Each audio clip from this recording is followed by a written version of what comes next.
ये बात मैं आपको फिर से कह रहा हूँ कि आप मॉडर्न साइंस के हर एक बातों पे आंख बंद करके विश्वास नहीं कर सकते हो, और इसका मैं आपको आज एक ठोस सबूत दूंगा। फॉसिल्स फ्यूल्स रिन्यूएबल है, इस बात को समझने के लिए आपको गहराई से सोचना होगा।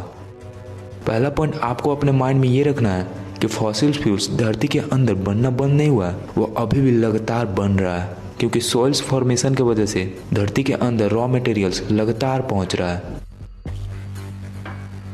दूसरा पॉइंट जो आपको अपने माइंड में रखना है वो ये है कि हम इंसान धरती के मात्र 0.01% हिस्सा पे रहते हैं। तो इस लेखा से देखा जाए तो धरती हमसे काफ़ी बड़ी प्लानेट हुई, जिसके पास फ्यूल्स रिजर्वर की संख्या कई तादाद में होगी और बड़ी बड़ी रिजर्वर्स भी होगी। सबसे ज़्यादा रिजर्वर्स तो समुद्र के नीचे ही मिल जाएंगे। उन दोनों पॉइंट्स को माइंड में रखकर अगर आप गहराई से सोचोगे तो आपको तीसरा पॉइंट मिल जाएगा, और तीसरा पॉइंट ये है कि धरती जो ऑयल्स बना रही है उसकी मैन्युफैक्चरिंग स्पीड हम इंसानों के कंज्यूमिंग स्पीड से कई गुना ज़्यादा है। जी हाँ, आप फिर से सुनिए, धरती की मैन्युफैक्चरिंग स्पीड हम इंसानों के कंज्यूमिंग स्पीड से कई गुना ज़्यादा है। ये तीनों पॉइंट जो अभी आपने सुना है इसको माइंड में रखकर एनालाइज कीजिए। क्या रिजल्ट मिला मैं बताता हूँ। रिजल्ट ये होगा कि ऑयल्स रिन्यूएबल है। हमारी पॉपुलेशन उतनी भी नहीं है कि हम धरती की मैन्युफैक्चरिंग स्पीड को क्रॉस कर जाएंगे।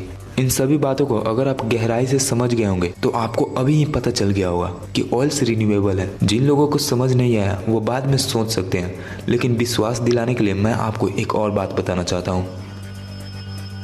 19th सेंचुरी में एक इंसान हुआ करता था जिसका नाम था जेडी रॉकफेलर। ऑयल इंडस्ट्री का आज तक का सबसे बड़ा इंसान, जिसका नेट वर्थ था $340 बिलियन। इसके आगे तो अभी के एलन मस्क और बिल गेट्स भी कुछ नहीं है। जानते हो इस इंसान ने क्या किया था? 1892 में जिनेवा कन्वेंशन में इसने साइंटिस्ट को ऑयल्स को नॉन रिन्यूएबल कहने के लिए घूस दिया था। तो फिर क्या हर एक जगह पे यह बात फैल गई कि ऑयल्स नॉन रिन्यूएबल है। ऐसा उसने स्कार्सिटी को क्रिएट करने के लिए किया था ताकि मनमर्जी से प्राइस सेट किया जा सके और प्रॉफिट कमाया जा सके, जबकि असल में ऐसा कुछ है ही नहीं। पानी के बाद दूसरा जो मोस्ट प्रिवेलेंट लिक्विड है, यानी कि दूर दूर तक फैला हुआ जो लिक्विड है वो है ऑयल्स। ये ऐसा लिक्विड है जो धरती के अंदर हमेशा बन रहा है और इतना ज़्यादा तेजी से बन रहा है कि अभी हम इसे कभी भी ख़त्म नहीं कर सकते हैं। 1996 में स्टेनले मेयर नाम के एक व्यक्ति ने ऐसा कार बनाया था जो पानी से चल सकता था।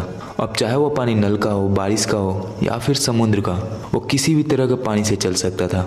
यहाँ तक कि उनके द्वारा बनाया गया इंजन बर्फ से भी पावर प्रोड्यूस करने के काबिल था।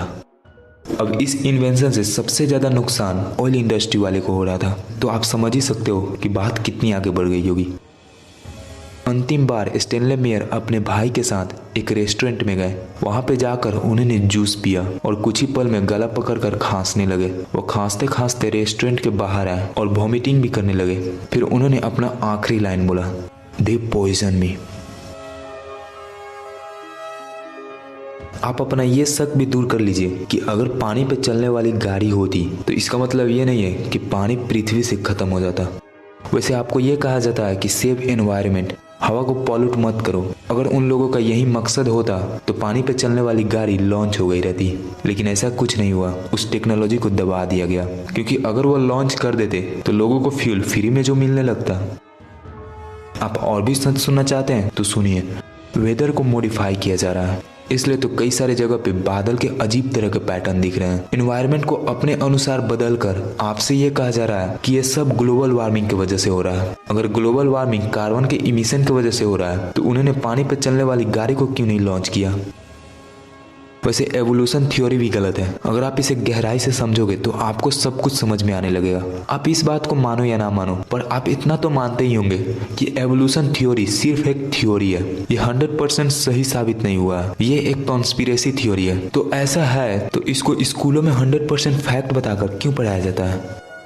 असल में वो चाहते हैं कि आप इस दुनिया के निर्माता पे विश्वास ना करो। वे चाहते हैं कि आप ये मानो कि हम लोग अपने आप आए हैं, जबकि सबूत ये कहते हैं कि हमें किसी ने बनाया है।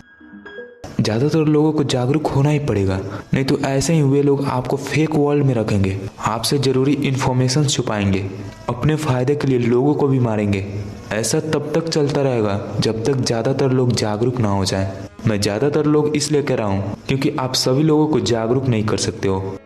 लोगों को मूर्ख बनाना सबसे आसान होता है, उन्हें ये कन्विंस करने से कि उनको मूर्ख बनाया गया है। कुछ लोगों को लगता है कि मैं ही उनको मूर्ख बना रहा हूँ, सिर्फ इसलिए क्योंकि पहली बार कोई ऐसी इन्फॉर्मेशन दे रहा है।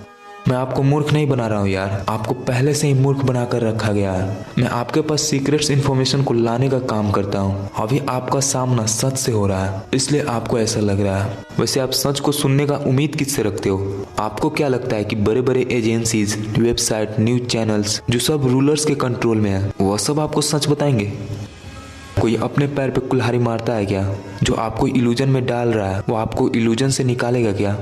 कुछ लोग होते हैं जिनके सामने कितना भी प्रूफ रख दो, वो सच को मानने को तैयार नहीं होते हैं। वो अपने बिलीफ सिस्टम पे अड़े होते हैं, अपने बिलीफ सिस्टम के अनुसार सोचते हैं, काम करते हैं और उन्हीं बातों को एक्सेप्ट करते हैं जो उनके बिलीफ सिस्टम के अनुसार होता है। जानते हैं उन लोगों को क्या बोलते हैं? एक परफेक्टली प्रोग्राम रोबोट, क्योंकि वो सिर्फ अपने प्रोग्रामिंग के अनुसार ही काम करते हैं।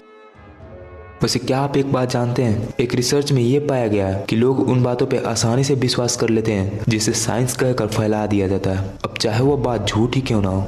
आप साइंस को अंडर एस्टिमेट मत करना, ये सच बताता है और बताता ही रहेगा। बस अभी ये बुरे लोगों के कंट्रोल में है, इसलिए तो आपसे कह रहा हूँ कि आप साइंस के नाम पे फैली हुई हर एक बात को स्वीकार मत कीजिए, नहीं तो आप मूर्ख ही कहलाओगे। वैसे स्पिरिचुअलिटी भी साइंस का ही हिस्सा है, लेकिन इतनी वैल्यूएबल इन्फॉर्मेशन आपको साइंस कहकर नहीं बताया जाता है, क्योंकि वे लोग भी जानते हैं कि अगर इसे साइंस कहकर फैला दिया जाएगा तो लोग अपने पावर्स को पहचानने लगेंगे, और एक बार जब लोग अपने फुल पोटेंशियल में आने लगेंगे तो उन्हें किसी रूलर्स की जरूरत नहीं पड़ेगी। इस वीडियो में मैंने आपको कोई भी पॉइंट झूठ नहीं बताया। आप इन सब के बारे में गहराई से सोचना जरूर, थोड़ा सा कॉन्फ्यूजन होगा पर डीपली अंडरस्टैंडिंग के बाद सब कुछ क्लियर हो जाएगा।